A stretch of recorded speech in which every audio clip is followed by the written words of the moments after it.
हिंदुस्तान का खाता हूँ, लेकिन जीत पाकिस्तान की चिंता। तो हर पाकिस्तानी बोलता है कि जला देंगे,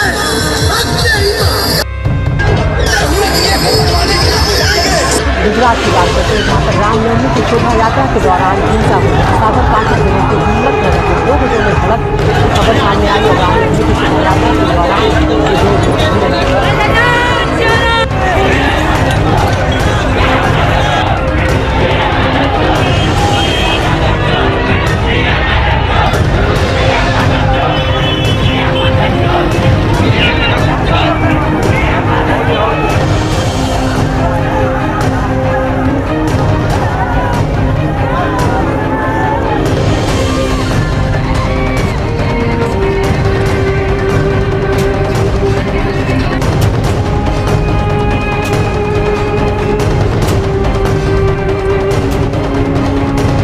रामनवमी के जुलूस के दौरान देश के 4 राज्यों से हिंसा की बड़ी खबरें। गुजरात, मध्य प्रदेश, झारखंड और पश्चिम बंगाल।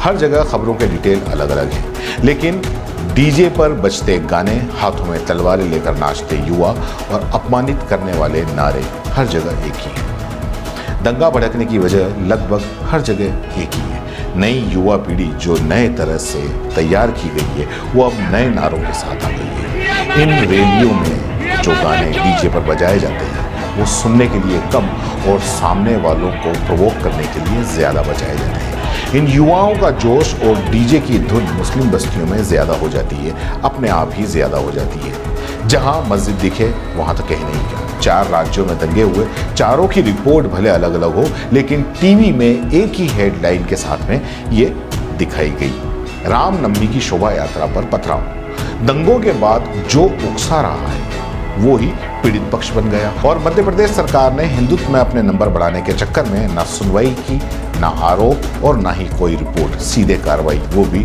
बुलडोजर वाली संस्कृति। पूरे एक समुदाय को आरोपी मान लिया गया और उनके मकान, दुकान उनको ढा दिया गया। और जब मध्य प्रदेश के गृह मंत्री से जब ये पूछा गया कि क्या उन्हें आरोपी एक ही समुदाय के लोग लगते हैं, तो उन्होंने जवाब भी दिया, हाँ। तो जिन पर मुकदमा कायम हुआ है, क्या सिर्फ उन्हीं के घर अवैध थे? 94 कल तक 84 थे। हाँ, बढ़ गए हैं वो, इसलिए मैंने आपको करेक्ट कर रहा हूँ। जो आए हैं उसमें परीक्षण हो रहा है, परीक्षण होने के बाद ही कार्रवाई हो रही है। ऐसा क्यों हो रहा है कि सिर्फ मुस्लिम लोगों को ही निशाना बनाया जा रहा है? क्या हिंदुओं की पत्थरबाजी नहीं? अरे बचाव में कोई क्या कर रहा है ये अलग बात है, हमला किसने किया वो मूल बात है। पर ये साबित हो गया सारी चीजें, मतलब बार बार जो एक बात आ रही है कि सर वो अदालत बात नहीं है, बार बार कोई बात नहीं आ रही है। आपकी चिंता मैं समझता हूँ, ऐसा नहीं है कि मैं, हमारी फिक्र पूरे समाज के लिए सर, एक तरफा नहीं, कभी नहीं हुई। एनडीटीवी को मैं नियमित दर्शक हूँ, बता रहा हूँ आप। नहीं, कोई बात नहीं सर, लेकिन हम बार बार कह रहे हैं कि हमारी फिक्र पूरे समाज के लिए है। राज्य सरकार पर जरूर आरोप लग रहा है कि वो एक धर्म के लिए काम कर रही है। हम आरोप की चिंता नहीं करते, पर मध्य प्रदेश में कोई भी फन उठाएगा दंगाई, उसको कुचल देंगे, ये हम। पर क्या वो दंगाई एक ही संप्रदाय से है ना? हमला कहाँ से हुआ? आपने अभी तक ये नहीं दिखाया, एक शब्द नहीं बोला आपने। हम बहुत ध्यान से सुन रहे हैं आपको। तो आपकी सरकार में मुस्लिम भी न्याय की उम्मीद कर सकते हैं अगर उनके खिलाफ अगर ऐसा हमले करेंगे तो बिल्कुल ना करें, और नहीं करेंगे शांति से रहेंगे, तो सब प्रेम से रहेंगे। मध्य प्रदेश के खरगोन में शिवराज सिंह सरकार ने इन दंगों की आड़ में अपनी हिंदुत्व वाली छवि को और ज्यादा चमका दिया। क्या मध्य प्रदेश की शिवराज सरकार ने बिना जांच, बिना सुनवाई के मान लिया कि आरोपी एक ही समुदाय के हैं या एक ही समुदाय विशेष के हैं?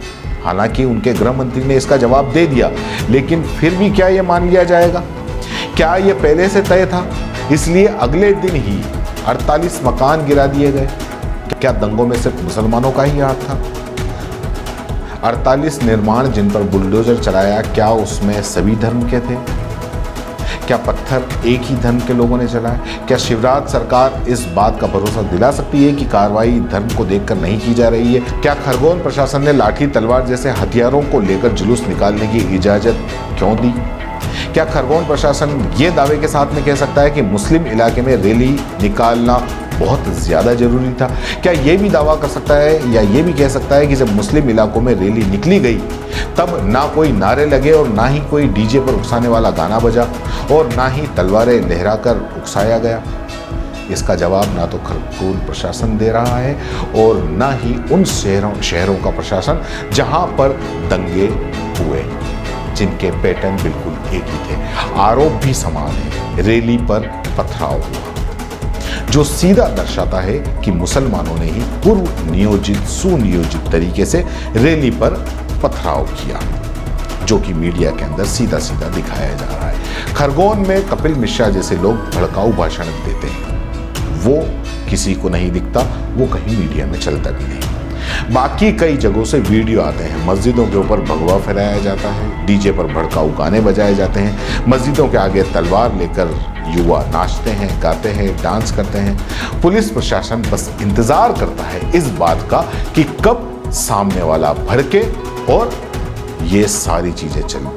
क्या इसीलिए उस चीज का इंतजार करता है? इन सब को देखते हुए बस यही समझ में आता है कि कोई अगर कितना भी भड़काए, तुम्हारे घर के दरवाजे आकर नारेबाजी करे, धर्म स्थलों पर चढ़ जाए, अपना धार्मिक झंडा फहरा दे, बस तुम तमाशबीन बनकर देखते जाओ, कोई भी रिएक्शन मत करो। पुलिस प्रशासन इन्हें रोकने के लिए नहीं है, वो देखने के लिए। हाँ, अगर आपकी तरफ से कोई भी प्रतिक्रिया होती है तो उस पर कार्रवाई करने के लिए पुलिस प्रशासन और मीडिया पूरी तरीके से मुस्तैद है। मीडिया हेडलाइन ये नहीं चलाएगी कि मस्जिद पर भगवा फहराया या फिर भड़काऊ नारे लगाए या फिर डीजे पर भड़काऊ गाने चलाए। ना, ये हेडलाइन गोदी मीडिया के आकाओं को पसंद नहीं है। उनको इसके बाद वाली हेडलाइन पसंद है, दंगे होने के बाद में रैली पर पथराव, समुदाय विशेष ने रैली पर हमला किया। ये हेडलाइन इनको पसंद है और यही हेडलाइन से खबरें भी छपती हैं और इलेक्ट्रॉनिक मीडिया पर इन्हीं पर बहस भी होती है, इन्हीं पर बहस होती है और इन्हीं को मुद्दा बनाया जाता है। इन बहसों की डिजाइन आप देखिए, आपको हमेशा एक पक्ष का पलड़ा भारी दिखेगा और उसी का नियंत्रण भी दिखेगा। जो उकसा रहा है वही पीड़ित बनने का कार्ड भी खेल रहा है। जीवन जीने और निजी पसंद के अधिकार पर धर्म के अधिकार का कब्जा हो गया है।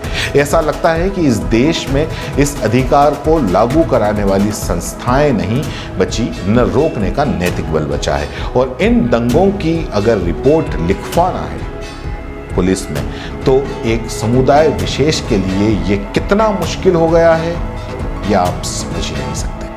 थानों के पुलिस अधिकारियों के चक्कर आप काटते रहो, लेकिन पुलिस में एक एफआईआर तक दर्ज नहीं होगी। बहरहाल ये कहने की ज़रूरत नहीं है और ना ही समझाने की ज़रूरत है कि इन दंगों से किस पार्टी को क्या साबित करना है और किस पार्टी को कितना फ़ायदा होता है। सबको पता है, बस कोई समझना नहीं चाहता, क्योंकि धीरे धीरे सबके मन में हाड़ तोड़ महंगाई के बदले ये बात दिल और दिमाग में बैठा दी गई है कि हिंदू धर्म खतरे में है।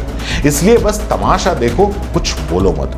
लेकिन किसी बुद्धिजीवी ने एक बिल्कुल सटीक लाइन कही है कि देश इसी धर्म के जहर और नफरत की आग में जब बर्बादी के कागार पर पहुंच जाएगा ना, तो उस बर्बादी के जिम्मेदार वो लोग नहीं होंगे जिन्होंने आग फैलाई, बल्कि वो लोग ज्यादा जिम्मेदार होंगे जिन्होंने इन सब को देखकर समझकर भी चुप्पी साध ली। और आज यही हो रहा है। मेरा देश इस नफरत की आग में जल रहा है और हम बस चुप्पी साधे खामोश हैं, क्योंकि हमें बता दिया गया है कि चुप रहो, धर्म खतरे में है और उसी खतरे से धर्म को बाहर निकाला जा रहा है। इसलिए तुम चुप रहो और हम ये मान भी गए।